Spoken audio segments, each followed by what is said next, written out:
मेरा नाम शिवम मिश्रा है। तो जो मेरा शेर है उसका जो कविता है उसका नाम है बस बैठा हूँ।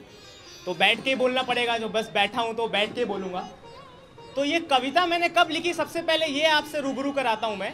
जब इंसान अकेले में बैठता है तो उसके तमाम ख्याल आते हैं, मोहब्बत, एहसास, अल्फाज, धोखा, माँ बाप, नौकरी, नाकामयाबी, कामयाबी, तमाम तरीके की सोच होती है। बस इन्हीं को लेके कुछ चंद पंक्तियाँ लिखा हूँ। तो जहाँ तक आप लोगों को पता है कि एक कलाकार तालियों का भूखा होता है, तो मुझे थोड़ा तालियों की ज़रूरत है आप सभी की। बस तो मेरी कविता का शीर्षक है बस बैठा हूँ। तो पहली पंक्तियाँ कुछ इस प्रकार है कि हसरतें तमाम लिए बैठा हूँ, हसरतें तमाम लिए बैठा हूँ, दिल में अपने ईमान लिए बैठा हूँ। हसरतें तमाम लिए बैठा हूँ, दिल में अपने ईमान लिए बैठा हूँ।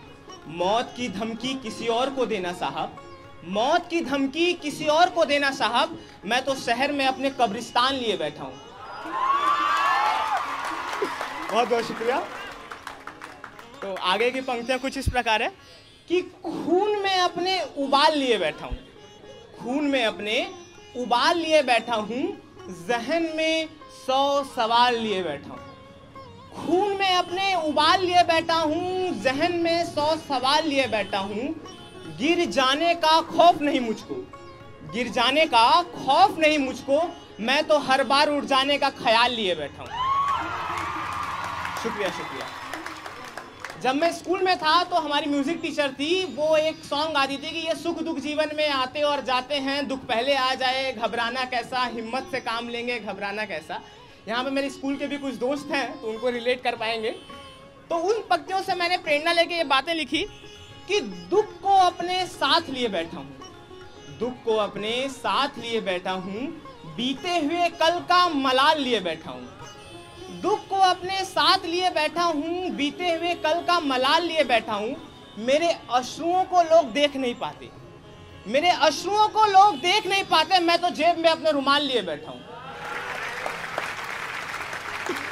शुक्रिया शुक्रिया।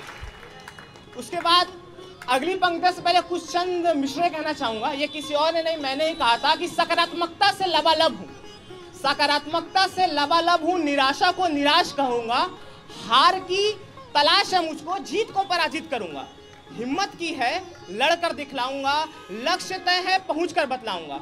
और अगर हार भी गया तो, और अगर हार भी गया तो रास्ते से परिचित हो जाऊंगा।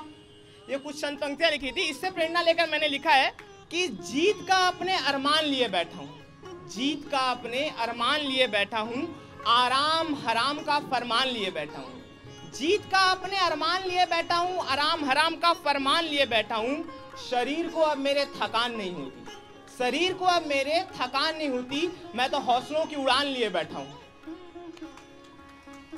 इसके बाद कुछ और है कि चंदा मेरे या गाना आपने सुना होगा कि सुबह से लेकर शाम तेरे आंगन में बैठे बैठे मैंने वो क्या कर लिया जो भी कर लिया। तो उससे प्रेरणा लेके मैंने लिखा कि सुबह को अपने शाम किए बैठा हूँ, सुबह को अपने शाम किए बैठा हूँ, दौड़ने को तैयार मैदान में बैठा हूँ। सुबह को अपने शाम किए बैठा हूँ, दौड़ने को तैयार मैदान में बैठा हूँ। तुम पकड़ कर मुझे गिराना चाहते हो, तुम पकड़ कर मुझे गिराना चाहते हो, तो मैं भी जूतों की लेस बांध लिए बैठा हूँ। इसके बाद लिखा है मैंने कि घर में अपने मेहमान लिए बैठा हूँ, घर में अपने मेहमान लिए बैठा हूँ, दरवाजे पर दरबान लिए बैठा हूँ। घर पर अपने मेहमान लिए बैठा हूँ, दरवाजे पर दरबान लिए बैठा हूँ। अक्सर मोहब्बत को शिकायत होती है कि तुम मेरा हाथ पब्लिक में पकड़ कर नहीं चलते, तुम छुपाते हो मुझे दुनिया से। तो मैं उसके लिए कहता हूँ कि घर में अपने मेहमान लिए बैठा हूँ, दरवाजे पर दरबान लिए बैठा हूँ। तुम कहती हो मुझे छुपाता हूँ इस जहां से, तुम कहती हो मुझे छुपाता हूँ इस जहां से, अरे ऐलान तुम्हारा सरेआम किए बैठा हूँ। उसके बाद एक और बात है कि आज अमीरी गरीबी मोहब्बत की स्टेटस नापी जाती है।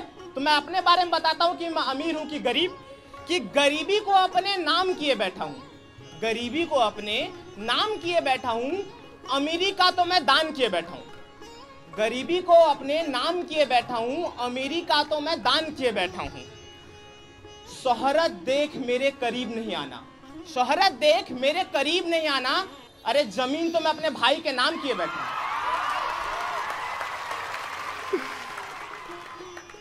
उसके बाद बात चलती है आज और कल की, भविष्य वर्तमान की। जो लोग बात करते हैं कि भविष्य का मैं वर्तमान किए बैठा हूं, भविष्य का मैं वर्तमान किए बैठा हूं, कांटों का मैं गुलिस्तान किए बैठा हूं। गुलिस्तान मतलब फूलों का बाग होता है।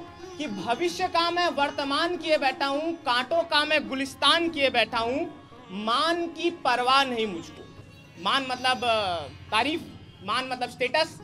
मान की परवाह नहीं मुझको, अरे अपमान का मैं सम्मान किए बैठा हूं। उसके बाद सोनू की टीटू की स्वीटी सबने देखा होगा, उसमें एक लाइन थी, देख सोनू या तो वो या तो मैं। तो उससे प्रेरणा लेकर मैंने कुछ लिखा है। अग्रसेन चौक पर तेरा जवाब लिए बैठा हूं, दोस्तों को अपने साथ लिए बैठा हूं। चौक पर तेरा जवाब लिए बैठा हूं, दोस्तों को अपने साथ लिए बैठा हूं। तुम्हारे या तो वो या तो मैं वाले सवाल का, तुम्हारे या तो वो और या तो वो वाले सवाल का जवाब अपने पास लिए बैठा हूं। उसके बाद आज मेरी मम्मी भी आई है, शायद आप लोगों को पता नहीं होगा, तो अपनी मम्मी के लिए मैंने लिखा है कुछ पंक्तियां लास्ट में। यार माँ के लिए थोड़ा जोरदार तालियां बजा दो, मेरे लिए मत बजाना। तो मम्मी के लिए लिखा है मैंने कि घर में अपने जन्नत लिए बैठा हूं, घर में अपने जन्नत लिए बैठा हूं, मानो विश्व की पूरी सल्तनत लिए बैठा हूं। घर में अपने जन्नत लिए बैठा हूं, मानो विश्व की पूरी सल्तनत लिए बैठा हूं। तुम कहती हो मुझे अपने पलकों पर बिठाओगी, तुम कहती हो मुझे अपने पलकों पर बिठाओगी, मैं माँ की गोद में बड़े प्यार से बैठा हूं। बहुत बहुत शुक्रिया।